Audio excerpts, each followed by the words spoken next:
دا بلې پلار شته هغه درې شهیدانې شوې موږ دوې ټپیانې شوو موږ خپله یو ملګری ویشتلی وه هغه همدا چا نه ورته ویلې پیسې یې نه ورکولې دی زیاتې ترې غوښتې هغو زیاتې نه ورکولې 4,000 روپۍ د ما نه غواړي پیسې نشته راته 1,500 مخکې 1,000 افغانۍ غوښتې اوس 3,000 افغانۍ غواړي وینې سخته دوې زنانه شهیدانې شوې 3-4 یې کوچنیان زخمیان شو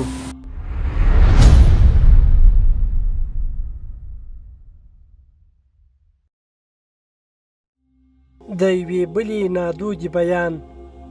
هغه پوسته چې پر 100 افغانیو یې خلک وژل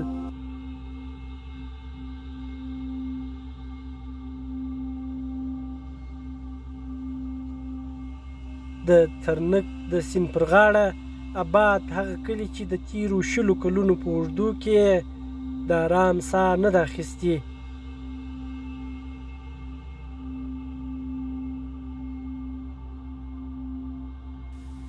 د طبیعي ښکلا لورینه پرې تمامه ده د زابل مرکز کلات او شاجوی ولسوالۍ ترمنځ د کابل کندهار پر لویه لاره پرته د نورک سیمه دا د ترنک سیند دی چې د نورک سیمې طبیعي ښکلا سربیره یې د دې کلي اوسیدونکو ته د ژوند تیرولو امکانات برابر کړي خو جګړو بیا له دې خلکو د آرام ژوند تیرولو ټولې هیلې واخیستې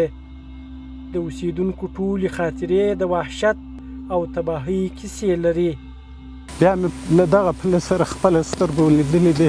چې زه پر سړک روان وم دوی ټکان کول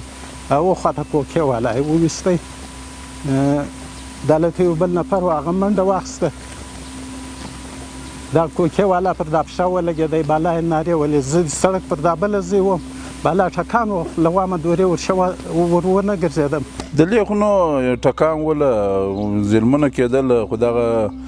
اوان دلته ولګېدې د دې کور نجونې شهیدانې سولې دغه نورې ټپیانې دي پښې نشته خصوصا زما ورور دی دغه کور چې دی زما وراره و د دې په کوناټي کې مثال پارچه ولګېدله بیا دغه زموږ کلی په دغه وویستی په اوانو وویستی په یو کور کې چې هغه زموږ یو کاکا کېدی د هغه په کور کې دا مرمۍ ولګېدې 2 زنانه شهیدانې شوې 3-4 یې کوچنیان زخمیان شو چې هغه مخکې ما یادونه درته وکوله چې هغه اوس د چا پښې پرې دي د چا سترګې نشته پر دې لوړه او حاکمه نقطه د نورک په نوم د تیرې ادارې د عسکرو پوسته چې د وحشتونو تابلو بلل کیږي د سیمې لویانو او ماشومانو پر ذهنو یې دومره منفي تصویرونه جوړ کړي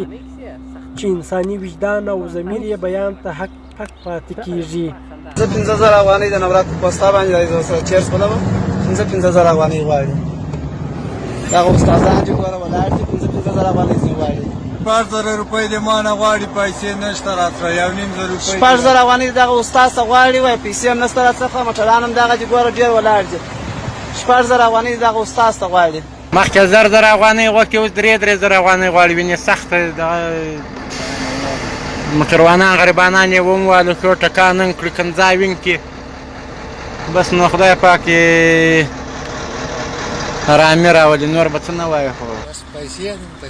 څو پیسې غواړي 3,000 2,000 دا څونه چې جوړ سره څو ولې ولاړ یې ستاسې بس اوس پیسې غواړي پیسې یې راکړي اوس تاسې لارو ته بنده کړې ده نه بنده کړې نه و دغه نور بلان بنده کړې ده څه وایي پیسې نه ورکوي ها و پیسې نه ورکوي د امنیت په پلمه دلته د میشتو عسکرو له شره هېڅوک فعال نه وو د موټر چلوونکو د پیسو اخیستل د دې پوستې هغه جبري امر و چې د انکار کوونکو د ژوند په بیه به تمامېده ملګرو دغه د وینې نورک تقریبا د شپې 11 بجې 11:30 بجې دغه د موټران یې ټوله درولې دي پیسې غواړي ټکانه باندې کوي دې شهید به ټول یا سر ورکوو یا به نورک وقوځوو بل خبر نشته ده دا زموږ د شپه هم ځو په دا شپه هم ستاسو زموږ له مخې خلک وویشتو په روپو باندې پر 100 روپو باندې بیا یو بشر له بینه یوړ کم اسلام کم خلک کم انسانان نو دغه زما خپل دا زه اوس راغلی یم په دې نورک باندې تېرې په 15 واره په 10 واره زه په دا کمین کې ختلی یم په ټکانو کې چې خدای بچ کړی یم هغه خو بیا هغه وخت دغه په جنایي موږ خپله یو ملګری ویشتلی وه هغه همدا چا نه ورته ویلې پیسې یې نه ورکولې دی زیاتې ترې غوښتې هغو زیاتې نه ورکولې د کور او کلي سربیره د نورک پر بازارګوټي هم د وحشت سپیره سیلۍ راغله. د وچو میوو هټۍ چور او دروازې په کلونو بندې شوې. د ظلم خنودانو منوله یو خو دوکانونه په هغه اول وار کې حالات سره سخت شو، موږ دوکانونه بند کړو، بیا دوکانونه راچور کړو او له هغه را په تېره زموږ څخه ډېرې پیسې یې وړلې، کورونه یې وړل، په زور یې راسره موږ سه شام په زور وړل، وهلو یې بېزتي واله ډېره، موږ له هر څه تاوان سره مخامخ وو. بیا بلکې زموږ دوکانونه هم چور کړو، موږ ټول شیان یې یوړلو، زموږ غږ چا نه اورېدی. د شپې او ورځې په مهال د ملکي وګړو په نشه کول دلته یو عادي کار و. د کلي خلک وایي د وړو او درندو وسلو په ډزو یې ګڼ کلیوال شهیدان او یا هم معلول شوي دي. هغه موږ دلته دی سرکوټي سر ناست وو، اتیا واګانې په موږ کې ولګېدی، درې زما کانونه وې او درې مسکینانې وې. زموږ دا بلې پلار شته، هغه درې شهیدانې شوې، موږ دوې ټپیانې شوو. زما دا یوه پښه دا یوې دواړې نسته، هغه نسته، کندهار کې ده، نورې د شهیدانې شوې. یعنې دغه اوان چې دلته راغی په دې ساحه کې ولګېدی، دا به زه قسم درته وکړم که یا ټکو پر دنیا ټکو د ساتیرې دپاره دا کلی ویشتی. ساتیرۍ 8 بجې سهار وې. د پوستیا سمو ډېر ژوند سره ګډوډ ول. په د باغو کې موږ نسه اوسېدلی، دلې ډېر سختي جوړه کړې وه، نو موږ به دلې ټکام یې پوره کول. زموږ یو سپین ږیری اکا ولو دا شهید کړی، نو دلې په کلي کې شهیدان وکول، اوانونه کلي ته راغورځول. په کلي کې ډېر ځینې په تکلیف ولو. اوس امن راغلی، بازار خلاص او د شکمپارو سمسورو ونو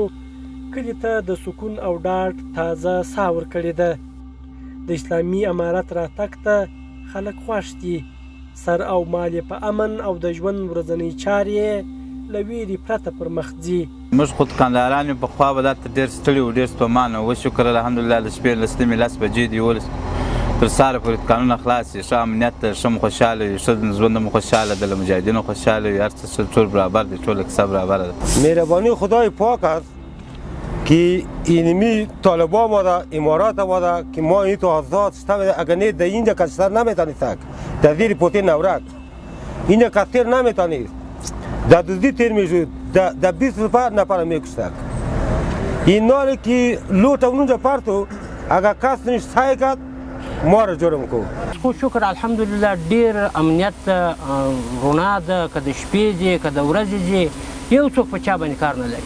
زه که د شپې خلاص یم که د ورځې خلاص یم، په دفتر کې یقینا هم موږ تر سهاره پورې خلاص یو، خو مګر سم داسې څوک مشکل له موږ سره نه لري. امنیت کوم شیان د باندې پراته وي که پر سړک پراته وي، څوک دا نشي کولی شي. اوس د لوی لارې موټر چلوونکو سره د سر او مال د زیان ویره نشته. دوی اوس نورک بازار کې دمه کولی شي او د زابل بادام رانیولی شي. اوس خو بیخي شکر الحمدلله بیخي دومره وسه شوي چې دلته بېغمه ولاړ یو، چای ډوډۍ دیګ هم وکړو، بېغمه ولاړ یم دلته. اوس الحمدلله شکر امارات راغلی ده، امارات نه موږ ډېر راضي یو، شپه او ورځ هر وخت چې موږ منزل کوو د شپې ځو، په لاره هېڅ کوم خاطر قضا قضیه هېڅ شی نشته. له بامیانو نه حرکت وکړو ته اوس د نورکه پورې هېڅ مشکل نشته، که شپه ځو که ورځ ځو هېڅ مشکلات موږ ته نشته، ډېر ترې راضي یو. د زابل امنیه قومندانۍ ویان قاري ذبیح الله جوهر وایي عام خلک او د لوی لارې مسافر دي په پوره ډاډ او اطمینان خپل ژوند او موخو پسې ولاړ شي. همدا اوس چې موږ برقرار دلته وجود لرو، دا د نورک ساحه ده. د تیرې ادارې پر مهال باندې په دغه ساحه کې ډېر په زیاته کچه باندې وحشت ترسره کېدی. د دغې ساحې ولسونه د هغو د تیرې ادارې د امنیتي کسانو څخه ډېر په شکایت وه، دلته ډېر په سخته اندازه باندې وحشت ترسره کېدی. اوس الحمدلله زموږ امنیتي سرتېري دلته ځای پر ځای دي، د ولس او دوکاندارانو د سیمې د خلکو پوره خدمت کوي، 24 ساعته په خدمت کې دي. د دې ساحې خلک زموږ د امنیتي سرتېرو څخه خورا خوشحاله دي. د نورک پوسته په خپل ځای ده، خو ساتونکي د صورت او سیرت له پلوه د مخکینیو سره په لوی توپیر دي. دوی د خلکو امنیت او هوساینې ته دنده او مسؤلیت وایي.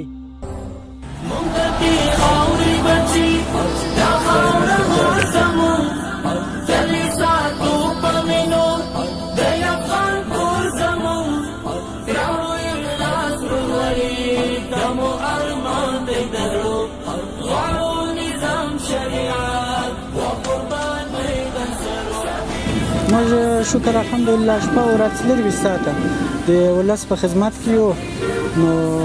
انشاءالله بیا به خپل خدمت ته دوام ورکوو او کوشش وکړو چې بیا داسې مشکلات نشي واقع لکه مخکې شو. دلته پخوا خو د دا فرصت چې موږ پکې یو دغه د ظلم خو نو که موږ نه وای ټوله دنیا په خبره ده چې ډېر وحشت و دلته ډېر ظلمونه کېده خو الحمدلله نن په دغه ځای کې چې پخوا دومره ظلم پکې و نو په دې ځای کې دی خلک شته چې هغه د اسلام په قانون کې شوکاټ کې په شریعت کې قانون او هغه جاري کوي. دونه خوشحاله یو الحمدلله شپه او ورځ د ولس په دغه کې موږ یو انشاءالله راوځو د دوی په خدمت کې یو هر وخت دغه کوو